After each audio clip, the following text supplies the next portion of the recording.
José, ¿te consideras una persona espiritual? Sí, ¿Qué es Dios para ti? el mundo, el mundo entero, nada más. ¿Qué crees que pasa después de la muerte, José?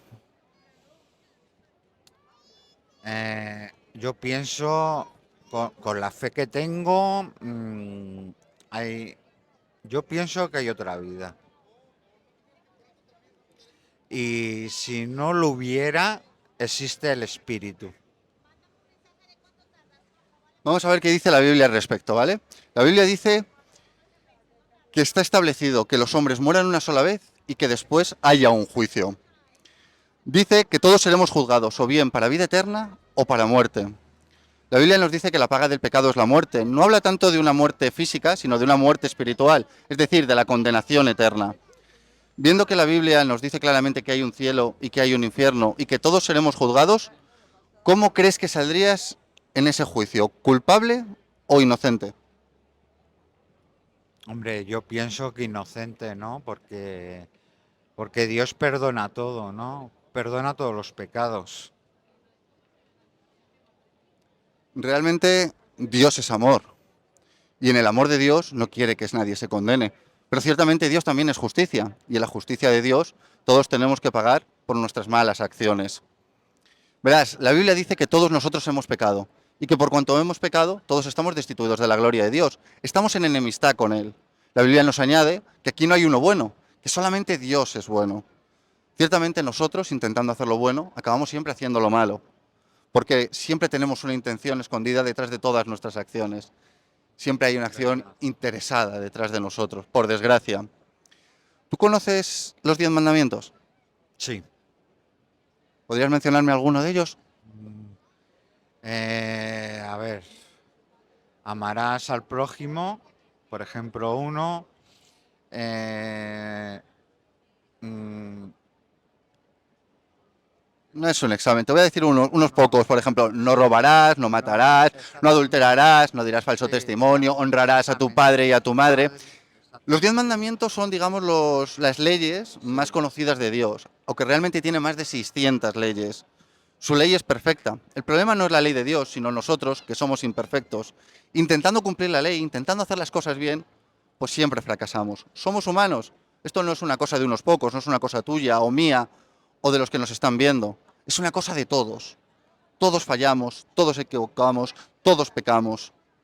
Ahora bien, ¿cómo nosotros, siendo imperfectos, podemos ganarnos el cielo? ¿Cómo nosotros podemos cumplir la ley de Dios? Ciertamente no podemos. Es imposible para nosotros. No sé si te viene a ti a la pero cabeza ahora podemos hacer mismo el bien. algún mandamiento que tú hayas podido incumplir, así que se te venga a la cabeza. A lo mejor has cogido alguna cosa que no te pertenece alguna vez, por pequeña que sea, has discutido con tus padres, Sí, por ejemplo, eso he discutido con mis padres. por ejemplo, algo que todos hemos hecho alguna vez. Ya solamente por haber infringido una vez, pero lo hemos infringido muchas veces, porque todos los días nos estamos equivocando y estamos pecando, pero que solamente hubiera sido esa vez que hubieras fallado y hubieras discutido con tus padres, ya has infringido la ley de Dios y con lo Pero cual siempre he pedido merecemos un perdón. castigo. Siempre he pedido perdón. Siempre has perdido perdón. Ahora yo te quiero preguntar, aunque nosotros pedamos perdón, por ejemplo, vamos a poner un ejemplo de este mundo. Yo he podido conducir 40 años. Nunca me he saltado una señal de tráfico. Siempre conduzco según me dice la DGT que debo de hacerlo. Pero un día me bebo unas copas, me salto un semáforo y atropello a una persona. Ciertamente voy a pagar por todo lo que he hecho. Aunque toda mi vida haya estado cumpliendo las leyes. Aunque toda mi vida haya estado según nos marca las señales de tráfico. Yo tendré que cumplir por ese quebrantamiento, ¿verdad? Sí, pero también todos nos equivocamos. Eso es lo que dice la Biblia, que todos hemos pecado. Y también nos añade que por cuanto todos hemos pecado, todos estamos destituidos de la gloria de Dios y estamos en enemistad con Él. Verás, nosotros ciertamente estamos en una situación muy complicada. ¿Tú qué crees que podemos hacer para cambiar las cosas? Es decir, el día del juicio no salir culpables y salir inocentes. Pues no lo sé, pero la verdad es que las cosas están mal. Entonces, orar, por ejemplo. Siempre es una buena opción orar. Yo, por ejemplo, oro todas las noches, por todo. Me gusta orar, Me gusta rezar, como buen cristiano, como soy. Eso es bonito. ¿Conoces el Evangelio? Bueno, he leído, por ejemplo, el Evangelio San Marcos, sí lo he leído, pero lo que pasa es que ahora ya ni me acuerdo. Pero vamos, sí lo he leído. Mira, el Evangelio quiere decir literalmente las buenas noticias. Hasta ahora mismo hemos estado viendo las malas, que todos somos pecadores, que intentamos hacer lo bueno y acabamos haciendo lo malo. Vemos que solamente Dios es bueno y que todos nosotros somos malos, pues nuestros corazones se inclinan de continuo al mal, que lo tenemos muy difícil y que no hay nada que podamos hacer para justificarnos, por muchas buenas obras que hagamos. Es más, en la palabra de Dios nos dice que nuestras buenas obras para Dios son como trapos de inmundicia y que nuestras maldades nos llevan como el viento. El Evangelio, sin embargo, son las buenas noticias, porque no se trata de lo que yo haga para ganarme el cielo, sino de lo que Dios ya hizo por todos nosotros para que podamos ir al cielo. En Juan 3:16 dice que de tal manera amó Dios al mundo que ha dado a su Hijo unigénito para que todo en el que en él cree no se pierda, mas tenga vida eterna. Y continúa en Juan 3:17 diciendo, porque no envió Dios a su Hijo al mundo para condenar al mundo, sino para que éste sea salvo por él.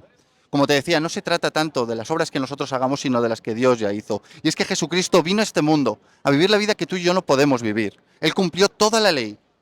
Él fue tentado en todo, dice la palabra de Dios, pero en él no hubo pecado. Y puesto que no hubo pecado en él, pudo cargar con sus pecados, con los míos y con los de todos nosotros. Hemos visto al principio de esta entrevista que la paga del pecado es la muerte.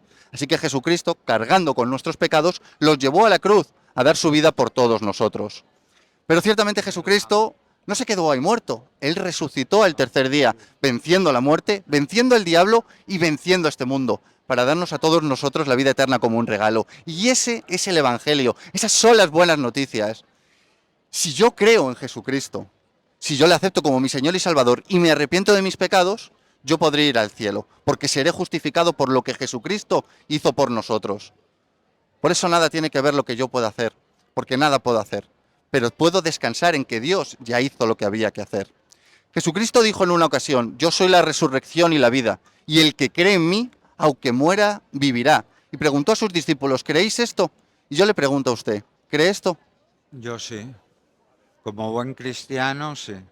Jesucristo es la resurrección y la vida. Y tenemos que confesarle como nuestro Señor y Salvador. Verás, la Biblia nos dice que con el corazón se cree para justicia, pero con la boca se confiesa para salvación. Si nosotros confesamos nuestros pecados y aceptamos a Jesucristo como nuestro Señor y Salvador, Él nos va a perdonar, porque Él es justo y fiel, dice la Biblia. Y yo te quiero preguntar en esta hora, ¿te arrepientes de tus pecados y declaras a Jesucristo como tu Señor y Salvador? Sí, sí, sí, perfectamente. Sí, sí. Dice la Biblia que cuando un pecador se arrepiente hay fiesta en los cielos y yo realmente creo que ahora hay fiesta en los cielos. Y es importante que recordemos las buenas noticias, que recordemos lo que Jesucristo hizo por nosotros y que tengamos esa comunión con Él y ese agradecimiento. Porque cuando yo me doy cuenta que nada puedo hacer para ganarme el cielo, que son las obras de Dios las que lo cambian todo en mi vida. Cuando yo acepto a Jesucristo como mi Señor y Salvador, yo no vuelvo a estar solo nunca más, porque el Espíritu de Dios viene a mí y es Él el que me va a ayudar a desechar lo malo y tomar lo bueno. Y con Él sí voy a poder vivir esa vida perfecta. Con Él sí voy a poder dar fruto, sí voy a poder hacer esas obras que saltan para vida eterna. Que Dios te bendiga mucho. Muchas gracias. Que Dios te bendiga. Y creo en el karma. Yo pienso que todo se paga en esta vida. El mal que haces al otro te llega a ti. Pero no se llama karma. La palabra de Dios nos dice que nosotros comemos del fruto que un día sembramos. Es decir, nosotros sufrimos las consecuencias de nuestras acciones. Pero eso no es el karma, no nos vayamos al oriental. La Biblia nos lo dice. Que Muy Dios te bien. bendiga mucho.